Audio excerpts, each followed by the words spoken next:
би одоо ингээд йога буюу дасгалж явна гэж төлөвлөсөн байгаа.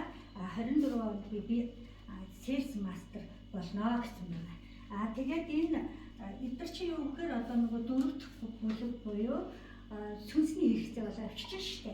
Одоо амны хүнгийн арчилгаагаар би одоо ингээд 10 жилийн хүртэл сургалт явуулсан. Тэдэрт би одоо энэ 50 хүүхдэд одоо цайз буюу энэ зүйлийг хандуулнаа гэсэн байна. За хүрээлэн буй орчин гэдэг дээр би багийнхаа 100 хүнтэй 100 уулзах аяныг зохион байгуулж багаараа 1000 баг дотроо 1000 гишүүнтэй болно. Мөн одоо гачуурт наран туул хар хорин захуудаар явхаас гадна одоо 100 ширхэг мод тавина гэсэн төлөвлөгөө гаргасан байдгийг. Тэгээ одоо ерөнхийдөө энэ маань ингээд дөрвөн одоо гол агуулчих байна гэсэн үг. Та бүхэн одоо амьдралынхаа зохиолыг бичгээрээ яг ийм схемээр бичих нэ. За хүслийн жагсаалт амьдралын зохиол бичихэд хүслийн жагсаалтаа бичих ёстой.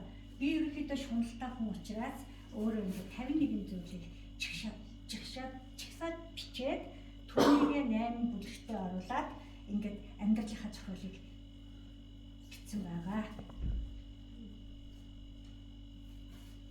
За тэгээд одоо би түрүүн амьдралын зохиол дээр хэлсэн мөрөөдлүүд, миний мөрөөдлүүд ерөнхийдөө би ингээд 2025 оны 8 сард ингээд байжсэн чинь 6 сараас 8 сар хүртэл нөгөө хичээлийн жил дуусаад нөгөө 5 хүүхэд маань цуслан дээр би хүүхд харах ажилтаа болдог.